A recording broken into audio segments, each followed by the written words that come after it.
Good afternoon, everybody. Thanks, everybody, for joining. I'm Michael Kaler. I'm the director of the infrastructure group over here at Oakwood, and Jason's on my team. We'll be talking with you today about everything we've been working on with high-performance computing in Azure, as well as a few other items. So, Jason, I'll hand it over to you. I appreciate that. Yeah, so Jason Schaffmeyer, I'm a principal architect and consultant here at Oakwood Systems. A lot of background with Azure and specialize in HPC, architect design, migration, the data setup and everything. So I've been doing that for quite a bit. And what we'd like to share with you today is some topics around HPC, specifically around Azure and the cloud and what it can do for you. So as you can see the agenda here, what I'd like to do is cover a little bit about a few of the offerings that HPC has in the Azure space. That's Cycle Cloud, Azure Batch. Those are just a couple of examples of tools that you can utilize to get where you need to go. Then I'd like to touch on the some storage topics. Obviously, with HPC, storage is a big concern as well. Not only just for performance, for space, and all that data handling. I will talk about those topics as well. We'll touch a little bit on HPC schedulers. Majority of you probably are familiar with your schedulers and what you use today, but we'll touch on those, and we'll also touch on kind of what's supported out of the box for Cycle Cloud, that kind of thing, and what you can do with those. And then I'll pass it over back to Michael Kaler, and he'll talk about a little bit of the benefits of migrating your on-premise environments to Azure if you haven't already, or setting up a hybrid environment. And then last, to kind of top it off on the end of the schedule here, we'd like to show you an AMD innovation lab demo that Oakwood has been working on with AMD that kind of touches base on the HPC marketing place. And it utilizes the Azure Batch as the back end for it. So it shows off the development and SDK capabilities, as well as, some of the functionality you can do in that space. So without further, housekeeping item, we'll be taking some question and answer pit stops. I'll be monitoring the chat. We'll take strategic breaks to maybe interject with questions on specific topics. Our demo should take up a little bit of the second half of the call, and then there will be time at the very end for more deep philosophical questions and answers. So I'm going to go off camera and turn it over to my friends, and I'm looking forward to taking your questions at that first pit stop. Appreciate it. Thanks, Susan. So like I mentioned, our first topic is Azure Cycle Cloud. Some of you might have read about this. Some of you may have never heard about it. This is one of the offerings that Azure does have out there as a tool, right? Designed for HPC environment in the cloud. Really what this allows you to do, it allows you to kind of manage your whole environment and your clusters out there in Azure. It gives you a full-on start to finish approach of being able to set up a cluster or multiple clusters, or multiple architectures for your different clusters, depending on the departments, depending on different things there. It has a lot of ability to kind of give you that, if you kind of compare it to what you have on-prem, right? You have dedicated hardware that you've purchased. You're really stuck with that hardware. You already have an architecture. You use what you use with your partitions, et cetera. What Cycle Cloud allows you to do is automate that and customize that. So you're able to do a lot more on the fly in short amounts of time than you can with your previous on-prem environments. For example, think of this as like a infrastructure as code, right? It has a template-based solution that you could do. So you can create these templates to deploy different type of clusters, right? If it's a Slurm cluster, and if it's out of the box Slurm, but you need changes to it, you have the ability to modify that template to your needs. Maybe you want it static IPs, or maybe you want to spin up with multiple disks from the start. You can actually customize those templates to meet your needs, and then you can save those templates. So those are dedicated to what you need as your requirements. You also have the ability that if you spin up a cluster like this, you could also save those parameters and spin up a duplicate. So you could have a dev and a prod without too much issue, that they're exact duplicates of each other. So you have that ability to kind of utilize this tool, not only to create, but manage and operate your cluster in a whole, but you have a lot of flexibility in how you do that. Maybe you want to use spot VMs for your throughput partition. And what's great about Cycle Cloud, like I said, its infrastructure is code kind of on the back end with a template. It's also kind of auto scaling with with the nodes and execute nodes, so it keeps these costs low. But it also has like built-in like cost analysis tool. So it shows you how much you've been potentially spending on these nodes up and running, and then as they shut down, how much you're saving as well. So you're able to kind of get some initial billing out of those just from the UI itself. So you're able to utilize that cycle cloud in a different manner that you might have to use third-party tools before. So a lot of good things that comes out of cycle cloud in that aspect. It's not only HPC. Cycle cloud is dedicated HPC, but if you just wanted to spin up a VM or a file system, you can do that. It has that ability to, like I said, with that backend template system, you can spin up whatever you want. It's kind of a tool dedicated to HPC, but we've spun up multiple things for this using cycle cloud. So I'll just talk about some of the features and benefits I kind of briefly touched on earlier, right? Like I said, with the life cycle management, it's great to have a complete management of your clusters inside of Cycle Cloud. What's great about Cycle Cloud, though, is you're able to kind of spin off different, where we have clusters back on-prem, you might have dedicated clusters to certain things, or just one big cluster with dedicated partitions to certain jobs. What Cycle Cloud allows you to do is you can spin up multiple clusters, or you can spin up multiple cycle clouds in different subscriptions. So you're not necessarily limited by how you set up your architecture. If you want to have some flexibility and customization to go into different regions, maybe in certain regions has certain SKUs that you might want to use, certain VM sizes and configurations, you're able to do that. It also has the ability, which is probably one of the biggest benefits of Cycle Cloud, is that dynamic scaling, right? The auto scaling up and down of the nodes. What this does is it allows the nodes to be offline, and you're only paying for these nodes when they're up and running a job, right? Running your workloads. And if they're not running a workload, Cycle Cloud will scale those down and offline. It has the ability to do that. And it's a huge cost savings. This is a kind of a different way of thinking about it, what you do today on-prem, because you're able to now change the dynamic of the power, the horsepower that you're going to run, right? So you can actually run larger VMs like HBV3, something dedicated to high performance computing. Might cost a little bit more upfront, but you're done within a couple hours on that job, or you're done within a couple days, depending on that workload and what that looks like. Where on-prem, it might take a lot longer to do that. The idea, though, is you're only paying for what you're using. So Cycle Cloud will help you get to that point. It does have like I said, it's integrated with Azure. It's a tool straight out of the marketplace that you can help integrate into the Azure space. You have the ability to integrate with LDAP, with Azure authentication to run your security and compliance. It does have that cost management pieces in there, right? It kind of helps you dictate what those costs might, or I should say predict what those costs might be for different clusters. So you can kind of do budgets, and you also have the ability to kind of control what those are. So if you only want to spin up a certain amount of nodes and you max it out, so when your departments don't get away with running away with a big job with too much costs, you have the ability to lock it down, right? And then it also has support for various workloads, right? So CFD, simulations. It does, like I said, it's a tool to handle any kind of different schedulers you throw at it. It does have integration with different schedulers. We're going to get into that a little bit later, but it does support out of the box multiple HPC schedulers. Grid Engine, Slurm, HT Condor, you'll see in there.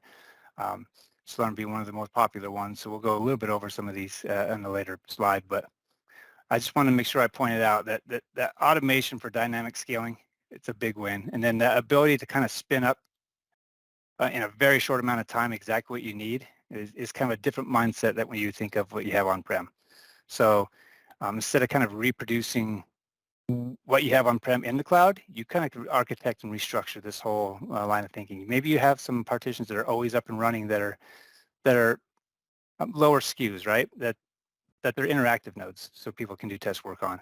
Then you have some high-end nodes that are always offline, but unless someone submits a job to them, then they spin up, do the job, and they spin back down. Again, cost management, being able to bill back to those users that did those as well is a pretty big deal. So you'd want to work in those different aspects of that process. So I'll move on to kind of the use cases, and I think the majority of you probably will be familiar with this, but we can cover these, right? Research and simulation, bioinformatics and genomics. These are very popular for Cycle Cloud. It handles really all these different use cases. But what I'd like to point out, though, is it allows you to, like, for example, a financial institution, it allows you to kind of do that risk assessment, maybe projections, but it doesn't, you don't have to now have that capital expense of infrastructure up front, right? You usually be able to use Cycle Cloud to do that without a upfront cost of buying that infrastructure to do that kind of thing. So the risk becomes much lower. And if it does, you're able to kind of understand what you need within these parameters. The speed and precision, again, I've harped on this a couple of times, but that speed of being able to spin something up at your need, that's exactly what you need. First of all, it's part of your architecture. You'd want to make sure that what you need is being architected and being designed and deployed when you scale out your clusters out there. But you do have that power to kind of choose different horsepowers now. So it allows you to have horsepower that you may not have had on-prem. A lot of different SKUs at your disposal out there in Azure, right? So what you had on-prem, now you could scale it up big time because the wall time of those jobs are going to scale tremendously down as you used higher end nodes. Of course, that depends on your workload and pipeline, really what kind of abilities it needs, the requirements around it. But to be able to effortlessly scale up and down, it gives you that ability to dynamically handle that surge of data, right? So we have a surge of data like for COVID example, and it's all about time, right? So that speed and precision is really important there. We may not care about the cost at that moment. We might care about how many can we spin up at once because we need to get our work done as quickly as possible. There's a very good use case for Cycle Cloud to allow you to do that. And we have many institutes that have taken advantage of that. We have implemented Cycle Cloud in multiple clients. It's a great tool. It allows you to really think about how you do your architecture for HPC moving forward, especially in the cloud. I'd like to stop there. I know I've been kind of rambling on a bit, but Ethan, is there any questions on what I've covered so far? Nothing in the chat at this point, but I am more than happy to entertain that or inform people. This is a great time to take a rest, have a question about use cases and what the world looks like in OpEx versus CapEx or having all these evergreen resources available to you or whatever the question might be. And raise hands, drop it in the chat, whatever you may enjoy. Jason, oh, here we go. Kenneth. To mute my mic. That helps if I unmute, huh? Yeah, thanks. I just was wondering if you guys work at all in Azure GovCloud. Have you been working in that space? And if so, how are you handling like resource availability and compute node availability there? Because it's a little more constrained than commercial cloud. Yeah, you're right, and it is. And we've had a little bit of experience there. Really, what you'd probably want to do in those instances, and what we've done in the past, is you'd want to have kind of a dedicated nodes, right? So you'd reserve those nodes to make sure that they're available to you. Like you said, if these spin up and down, you only get what's available to you at that time. So you do have that risk. But if you do some reserved nodes, you'll be able to kind of alleviate some of that, but you will be at the limit really on not even just government, but also regions. Some regions don't have all the SKUs that other regions may have. So you will have to be aware of that when you're designing your architect, right? Not only necessarily closest to your environment locally in your data centers, but also what SKUs are available in the East region, East US2, Central, et cetera, and plan out what works best for you as well. So yeah.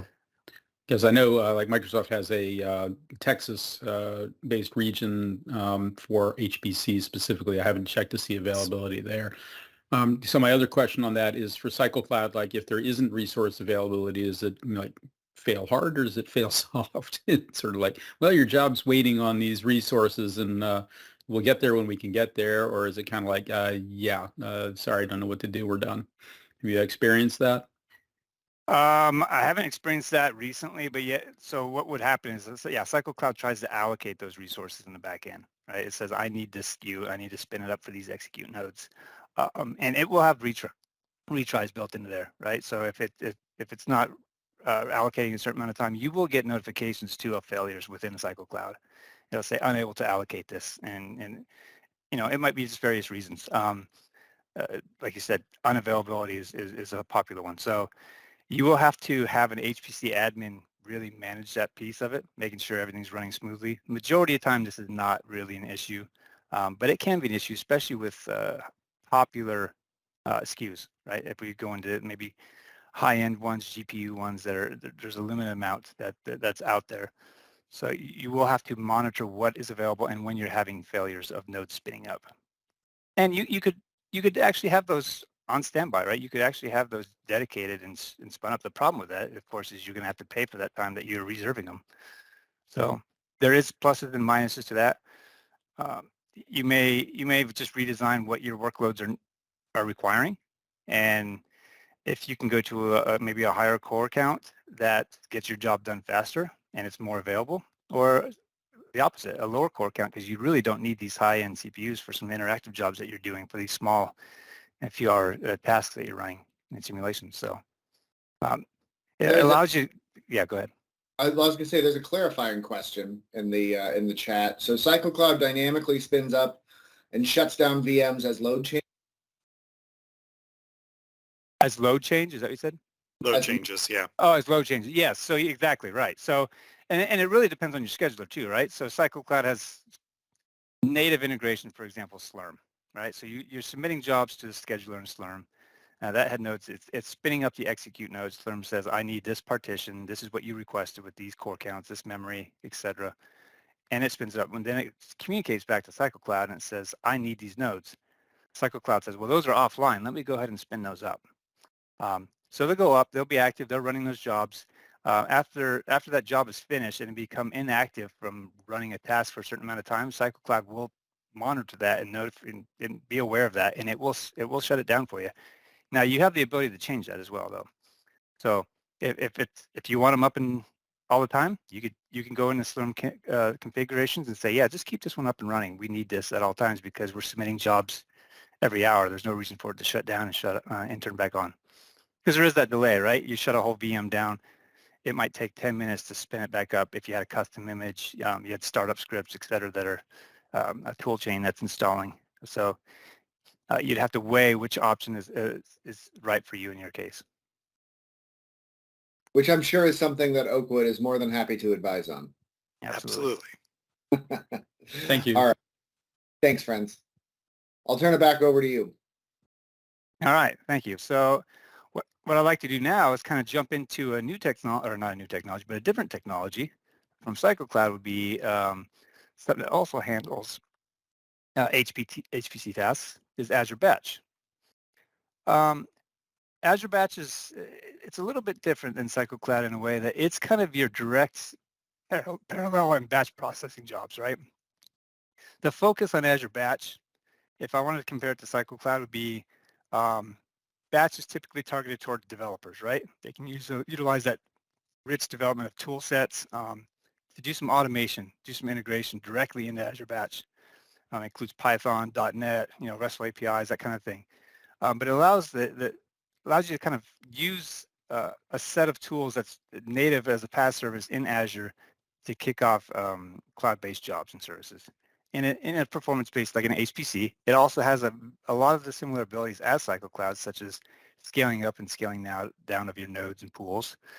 It allows you to control your jobs and tasks that are sent to it. But if you think of what a normal scheduler and a traditional HPC environment is to CycleCloud, right, where it's kind of a Linux-based HPC admins and HPC users, use a CycleCloud that has your scheduler, has your login nodes, your execute nodes.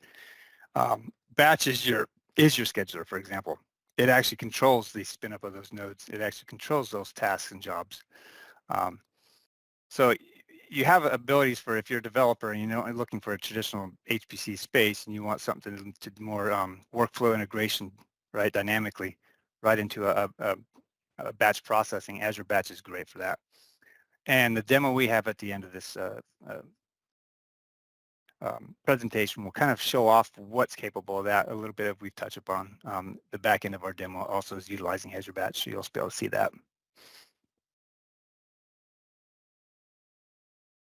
Again, I could touch on some of these features and benefits of Azure Batch, right? We mentioned before, auto scaling, just like CycleCloud, right? It can add and remove compute nodes based upon the jobs that are sent to it. You can have some logic in there that says, hey, after a certain percentage of, go ahead and spin up a max of 5 nodes on this pool, or you can have multiple pools. What I'd like to point out, though, is Azure Batch giving you the SDK and giving you these integrations with development workloads or development processes. You're able to create nodes on the fly. Instead of CycleCloud, as you're thinking, you create a cluster, it's your cluster, your traditional cluster. However you handle those those login nodes, however you handle the load balancer maybe in front of that, or however you handle the structure and architecture of what you're working with, this can be dynamically spun up on the fly and all completely tore down on the fly as well, using Azure Batch as a service in the back end. So it gives you more flexibility on development aspects of it. It's not, wouldn't necessarily treat it as a traditional HPC, but it does handle tasks similar, right? It has the ability to do MPI jobs, for example, right? You have tight coupling jobs. You have some software that supports that message passing interface. You can run those in Azure Batch. It does support InfiniBand. If you spin up a SKU that has InfiniBand support, make sure those drivers are on those images and those VMs when they boot up. It will support that. Accelerated networking, custom images.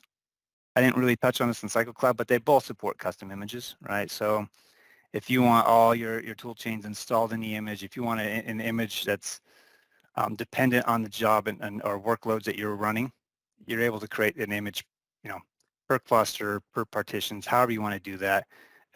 Both tools allow you that ability to do custom images. But I really like to point out that kind of CycleCloud favors a Linux-based environment. Azure Batch, you can do either or, right? You can do Windows, you can do Linux, you can actually do a mix of them with 2 different pools, right? Depending on what your work needs are there. So it's kind of more OS independent than it is in CycleCloud, but not necessarily any restrictions there. Let's see.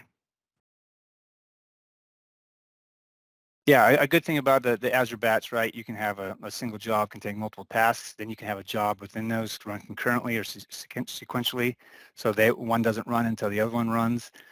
Sometimes in your traditional workloads, you might have that in your own pipeline, right? You might say, don't do this until I see data in this folder, or don't, make sure these things run first and then looking for this in the log entry. You can actually individually put those tasks inside Azure Batch and say, make sure that this task relies on this task being successful first. And it will monitor all that. It will monitor the exit codes, make sure each one is successful. It'll monitor that the node pools spun up correctly before that job kicks off, and that those node pools are spun down correctly as well. So again, it's another aspect of how you might be able to manage HPC. It's not your traditional way, but it's a great way to do automation and work kind of some workload management through development. Any questions around Azure Batch? There we go. An attendee asks, will we cover cost monitoring and management in this session? Which is super important as you move towards CapEx, right? Right. Or OpEx, rather. Yeah, so we will touch on the cost, the cost management and monitoring in the benefits slide later on, because like you said, that is a big piece of this. It's really one of the reasons why you want this automation, the auto scaling, right? You're moving from your on-prem that's always available, always up and running, to an Azure load that's you're paying as you use. So you want to be able to see what is my cost management here? How am I dealing with this? Yeah, we'll touch a little bit later on that in the slides coming up. It has just been, I've just been informed that there are questions in the Q&A as well. You want to take a quick break and answer them? Yeah, let me open that up for you in 1 second. No, I've got it. Can you explain the use case differences between an H-Series VM and CycleCloud or Azure Batch? So the use case of between the H-Series, so the H-Series is just a SKU, right, of what you're basically setting your execute nodes or pools to. CycleCloud or Batch, you have that ability to dictate what SKU you're going to actually load. It just really depends on your requirements. Depends on your workload, depends on your pipeline. Maybe you have, and a lot of people, what we've had with clients is they'll actually test their pipelines on premise first, just to see what their expected results are, right? What their wall time might be at this core with this memory. This is what they usually utilize. That way they don't spend costs in Azure trying to figure that out. But once they have that, then they can send it right up to Cycle Cloud or send it to Azure Batch and say, run this SKU. This is what I'm looking for.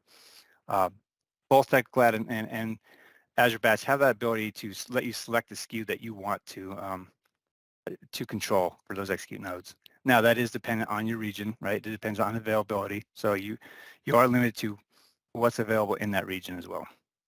Um, I'll have to answer that question there. My good friend Jerry Morey has his hand up. Jerry's one of our GBBs, and I bet he has a very distinct opinion on this. Jerry, I enabled your camera if you felt like coming on. Oh, I don't think anybody wants that, but thank you. Okay, no problem.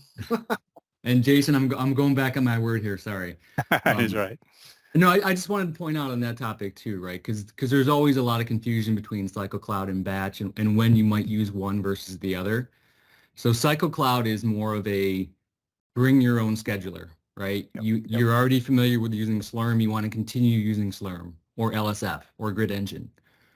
Whereas Azure Batch is a first-party service, right? It's managed by Azure, so you don't have to manage the scheduler in the cluster. You just define, as Jason said, right? You define node pools, which would be equivalent to a partition in Slurm or a queue in Grid Engine, right? And then whatever VMs or jobs you decide to run, conceptually, it's the same between the two. It's just a question of how you're submitting the jobs, whether you're submitting a Slurm job or you're submitting a batch job. But otherwise, conceptually, it's all the same. Yeah, exactly. Thanks for that, Jerry. I appreciate that. Yeah. Another question, how would I manage this in a multi-tenant environment like a university or a series of universities that are all collaborating on a grant? Yeah, no, that's a great question. So, I mean, like I said, this is really an important part of architecting that initial setup of your environment, right? You might want to have different clusters for different parts of your tenant. You might want them having all share the same cluster because they are on the same grant, right? They're across different departments. So that'll be dictated a lot on how you architect that Azure environment and those subscriptions together, right? How you manage those networks, if a hub and spoke type of thing from the top bottom. These tools really just integrate with your existing tenants and environment. They kind of sit on top of those. You'd still have to make sure that you architect correctly all your VNets, all your subscriptions, how you do your resource groups, how you do your tagging. That's really still important. Then you put these in place that you'll be able to have that ability to kind of flex it across different environments, or you might just spin up multiple environments, right? Say, over here we have a cluster for this department, and over here we have a cluster for this department. You do have that ability to do that. So it's really important at the upfront cost or upfront examination of how do I design this to make sure that I'm getting the most benefit from each of my departments, right? Like you said, for a university where they're sharing different workloads, but they're working on the same grant together. So it's very important. This is the big topic that comes up quite a bit, especially in the higher education space. And to be honest, we get all those scenarios. And the idea behind these tool sets for both Azure Batch and Cycle Cloud is they're flexible. They're flexible for the environments that you've got. They want it to be able to work in whatever type of scenario or paradigm that you've got your Azure architecture deployed in. Last question, and I think we probably already answered it. And attendees, I promise to watch the Q&A from here on in. What's the availability / restrictions in Azure Government? Jerry addressed this to a certain extent. It's available in Azure Government Marketplace with no restrictions. There are some restrictions in Azure Government related to VM and service feature parity with Azure Commercial. I don't know if you have any other comments you felt like adding to that. No, that's great. I didn't even realize that Jerry answered that. So that's appreciate that. Thanks, Jerry. All right. Thanks, friends. Back on track. All right. So what I'd like to move on now is, a big piece of HPC, as we all know, is the storage solutions, right? So a couple topics we'll talk about on the storage solutions here. First thing will be kind of understanding your storage challenges, right? Your bottlenecks, data volume, concurrent access, a big one, scalability. That'll be the challenges that you might have to work with on HPC workloads. Then I'm just going to give you a couple examples of things you might be able to utilize right out there in the cloud. Parallel file systems, really popular. I'm sure some of you are probably utilizing these, GPFS, Lustre. I'm going to touch on that for a bit. Azure NetApp files. And these aren't holistic solutions, right? You have HPC cache. There's many different storage solutions out there. It's really important that you pick the right one that fits your needs for IOPS, for your throughput, and for your growth of data as well, right? Making sure that maybe you want quotas on each individual department's mounts in their data points or their home drives. So I'll go ahead and jump right into the storage challenges, right? Pretty common, right? Data growth. It seems like every industry, right? Genomics, financial services are all experiencing an explosion of data and due to like advancements in collection and processing techniques. So the data is growing like crazy. So that starts pushing the kind of the limits of traditional storage architecture that we have. That works right into like the scalability. Can we scale up what we currently have, right? So as data grows, it's not just about adding more storage, though. It's about adding the support for that. And do we still maintain our speeds, right? Faster data and access and processing. Kind of leads right into the I/O and bottlenecks. Performance, make sure that we have that high bandwidth, low latency. It's crucial for some of those applications, right, for real-time data processing. Cost, again, cost is the big one. So if you want some of this high-end data storage, Azure NetApp files is not necessarily known to be cheap, but it's a great PaaS service. It's hands-off kind of management, but it's a little bit on the more expensive side. So depending on your needs, you might be able to balance that cost with what it really provides for you, or you might want to go with a different route, a parallel file system that you manage yourself, that you have a team that is willing to manage that tool. So a big piece on that HPC, a big piece on the cost management for VMs that are spun up and spun down. Again, a huge piece of that cost also falls onto the storage, right? So we'll have considerations around that, considerations for that total cost of ownership, right? That kind of thing. And the complexity, it's a big one here. So if you're managing your own storage environment, some people have storage solutions on-prem that are, really easy. You don't really have to touch them. They're self-set. And you start going to a cloud solution that you may have to manage, or who wants to manage Lustre manually, that kind of thing. So you have to kind of weigh those out. Maybe you have an expertise in that, so you're okay with that. Or maybe you just want to go with a PaaS service. You say, I really don't want to manage storage. That's not my thing. HPC, getting my simulations done is where it's at. And then, of course, the security, right? Protecting that sensitive data, making sure we have backups in place, making sure we have, if it's personal data, PHI, classified information, how do we protect that? Make sure that's, accessed by the right hands, the right people. So those are some of the challenges we have with HPC storage that we'd like to address as we move into a cloud-based environment with your HPC. Like I mentioned earlier, one example is parallel file systems, right? They give you that concurrent access.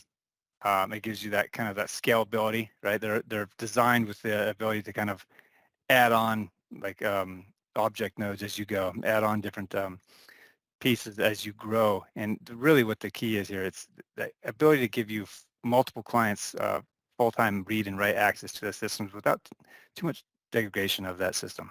So you get lots more throughput and access times on those. The striping, same thing. Though I like to tell people if they're not familiar with a parallel file system at all, is kind of think about rated drives, right? Rated for performance, rated for tolerance, and then rated VMs on top of that, right? Controlled by a head VM or an MDS node, where it tells where the data is being written. It's managing the metadata, and all these different VMs also have all these different drives on each of them that is managing all the data that's being written. So it's a great system that helps for consistency, helps for fault tolerance if you have it set up that way. One of the popular ones we have out there, GPFS, Lustre. I'll touch with Lustre on this next slide a little bit, right? So widely used one.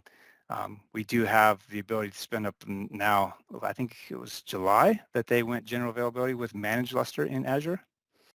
So that is an option if you want to do a Lustre, but as a PaaS system that you don't want to maintain it. That is an option out there as well.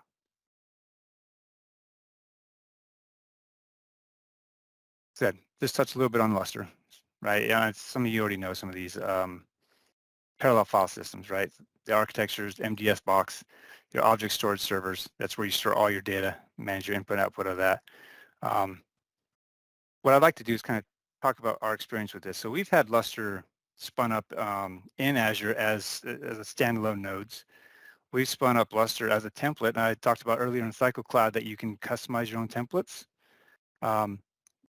You're able to customize a template to spin up Lustre, for example, right? Say, I want an MDS node, and I want 4 OSS nodes, and I want these drives attached to it, and I want ultra premium or whatever the SKU that you pick for those drives, because I want the most performance out of it.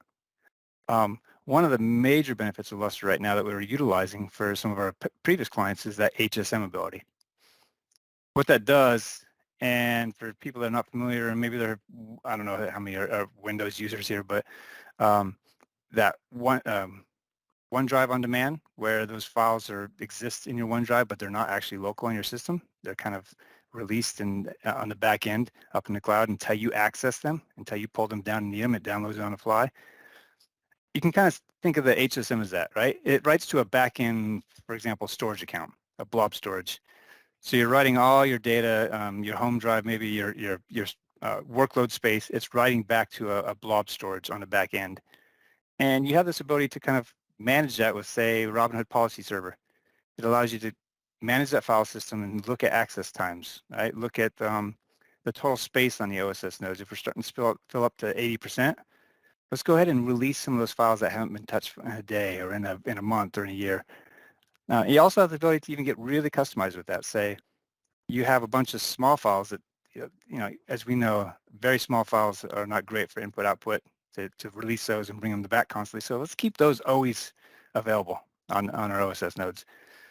We want those available, but those big files that may not be touched for a half a year because that project or that study is over, let's offload that. It's still there. It's still on the system, as a nugget, as a node, or as a meta file data that you can pull down at any time, but it's also already archived back into a blob storage. One of the biggest advantages, though, really is, let's say you don't want to pay too much for a Lustre file system up there spinning up 120 terabytes of drives, right, of space. You want to spin up maybe 40 terabytes, but you have 200, 300 terabytes of actual data. So what it allows you to do with that HSM is, hey, let's go ahead and bring that into Lustre, but it's going to offload it on the blob, and only the accessible and readily needed data is going to be available on that Lustre at any given time. So unless you had more than 40 terabytes of active data at any given time, you'd be able to handle that need. Now, this is a very important exercise in architecture and needs, right? You have to figure out what your job base looks like, what your data looks like, how often that you're spinning up this your workloads. Then you can decide if you're going to spin up that big of drive space locally, what kind of scratch space that looks like for really fast and high end, maybe using NVMEs for your scratch space. But really the key is you can offload stuff that hasn't been touched in a while.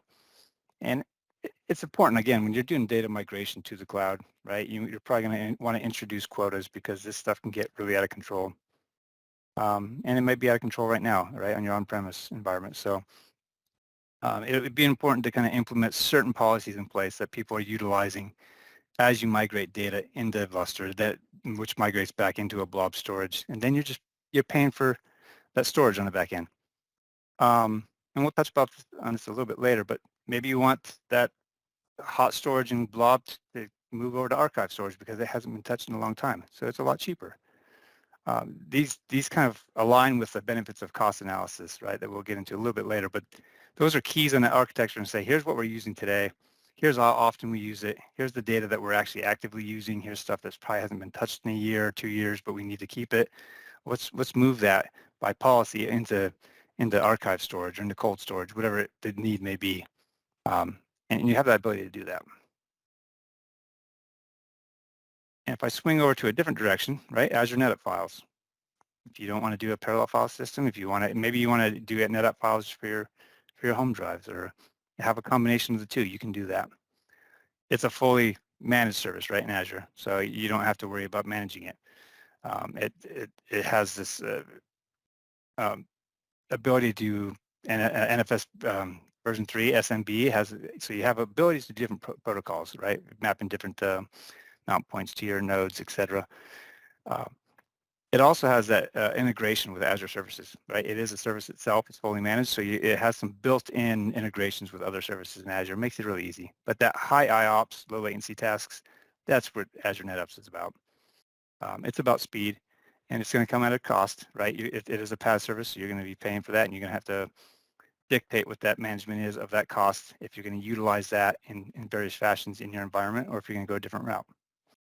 But I just want to kind of show you some examples of the Lustre management system, which I talked about back here, where I could spin that up manually within Cycle Cloud. I could spin it up manually as VMs myself, or I could use Managed Lustre, right, as a service, or I can go with Azure NetApp files. Now, this ain't a holistic approach, right? We have HPC cache, we have a bunch of different solutions out there that you can do, but I just want to touch a little bit on some examples of storage solutions that you'll have to basically deal with for your performance, for your integration, your scalability, and then your cost as well. So these are very important topics that you'll need to touch. And that last topic on data management, really, just best practices.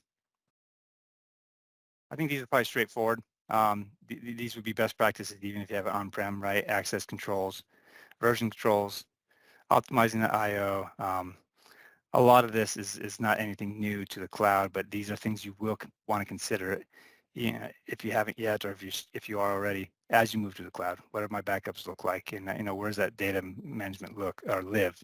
What's the life cycle look like, so I can do archiving, deletion of policies. So I'm going to stop right there. Ethan or Q&A, any other questions on basically the topic of storage and storage solutions? I think, and this may be one of our last pit stops before we get into demo town. So if you have storage questions, now's the time. Kenneth, my friend. Well, so yeah, I've got an active project going on for a client, so I think also on the call, so it'll benefit them as well. And I'm kind of interested in, like, we're looking at using, so first of all, we have Azure Virtual Desktop Environment in GovCloud, and we're looking at adding HPC as a, back-end service within the, where you'd access it through the virtual desktop.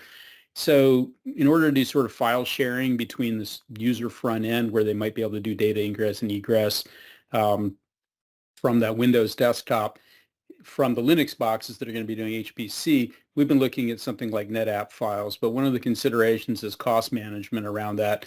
Is there like one strategy you think is better?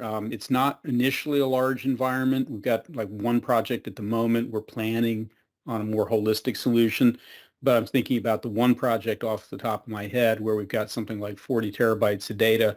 A lot of it's not necessarily actively used, though we don't have a great handle on exactly how much. Any kind of base recommendation around those sorts of scenarios? Yeah, that's a good question. So, I mean, it really depends, like you said, on your throughput, right? Your IOPS and your needs on those. If you can get away mounting Azure Premium files, if it's fast enough throughput that it fits your job, that might be the way you go. You might want to explore Managed Lustre, right? Deploy that. I think the smallest right now that you could deploy is a 40 terabyte system in Managed Lustre. It's the cheapest option through them. And that might be the way you want to go with Managed Lustre. I could tell you, I think offhand, Managed Lustre does not come with Robinhood out of the box for managing those policies on that file system, but we do have clients that have integrated Robinhood with that Managed Lustre and it's working great. So in fact, we have a client that's using Managed Lustre for a SaaS environment, SaaS VIA. So that's their backend storage. They just they install Lustre client on those SaaS boxes, and that's their backend storage solution for that. So Okay. Definitely some options there to look at. All right. That won't take all your time asking more of them. So thanks. Appreciate that. Appreciate it. Thanks. If you want to talk to Oakwood, I'm sure they'd be more than happy to engage you after the webinar. As many questions as we can get in, but these guys have been really, really available for all of my customers. Yeah, I'll definitely be reaching out. So, absolutely. I have another question in the chat. What is IOPS? I assume they're talking about the IOPS on a Managed Lustre implementation. Yeah, it's the input-output, right? So it's really the read and writes of those disks and those throughput from your client or multiple clients, let's say execute nodes, to that data storage where your pipeline might exist, where your output might go. Maybe your pipeline just does the heavy lifting in the scratch space and then writes all the output to the storage. So it's just talking about the input and output of that speed. And then another question: what is Azure HPC cache for? And I would maybe even add on there, because I'm trying to set you up. In what scenario would you use Azure HPC cache as opposed to just leaving the data in the cloud? That's a good question. So Azure HPC cache, I typically use that for. Actually, Jerry, are you available? Did you want to handle that one? Sure. Yeah, I'm still here. Sorry, I'll throw you in there. So, so Azure HPC cache it's not a file system of its own. It's a caching layer. It's read cache optimized. So it's generally used where you want to do some kind of like bursting from on-prem or from some location into the cloud, and you don't want to fully move all your data into the cloud. Azure HPC cache could run in Azure. It could connect to your on-prem NFS storage and just cache files locally in Azure, close to the compute to reduce latency, and then allow you to process against that local data. And then when the job is finished, HPC cache will just push the changes back on-prem to the storage. That way you don't have to manage the data in multiple places or move it around. The caching layer does that for you. Appreciate that, Jerry. Thanks. Yeah, you can kind of consider it as a middleman caching system, right? It's sitting in between your end flow of your data and where you're doing your workloads. Yeah, and one thing I forgot too, right? So HPC cache can implement a global namespace. So you could potentially have files in blob. Let's say you're doing genomics work and you want to have reference data in Azure. So HPC cache could front that blob data for the reference data, and then also connect to on-prem NFS and put it all under the same namespace. So it's one single mount, but multiple storage locations. No, that's a great answer. Appreciate that. So another question: do we have any links specifically to bioinformatics applications leveraging these technologies we're introducing today? I can put my email in the chat if you'd like to reach out to me, and I can work with whoever's on your team in order to maybe actually get references. But Oakwood probably has some links they can share. We do. We've got a couple of use cases and case studies we'd be happy to share with you guys on specifically those fields. And then one more question, and so that is with HPC cluster in the cloud and storage local, or the other way around? I'm assuming we're talking about HPC cache. Oh, right. Yeah. So yeah, your cluster would be in the cloud.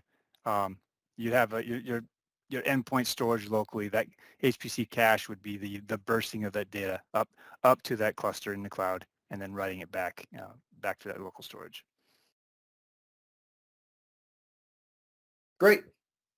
All right, I'm ready for demos, friends.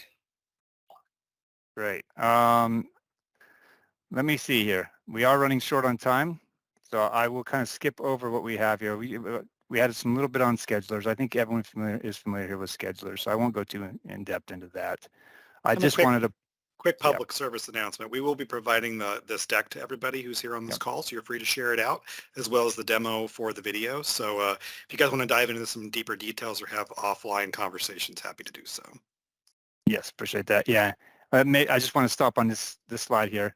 Here's an example of Cycle Cloud and kind of some of the schedulers it offers out of the box, right? I believe this is the latest version. And you can see it has file systems built in, BGFS. It also even just has infrastructure. So as you can see there, you have the ability to spin up multiple things. But those are some of the out-of-the-box schedulers that's willing to support. We will share this. So right, performance optimization. This is all around the schedulers. I think you guys are very familiar with some of that schedulers. If not, we will share this deck to you. But I'll move this forward so we can get to Kayla, if you want to take over some of the benefits and get to the demo. Yep, absolutely. So you can go to the next slide.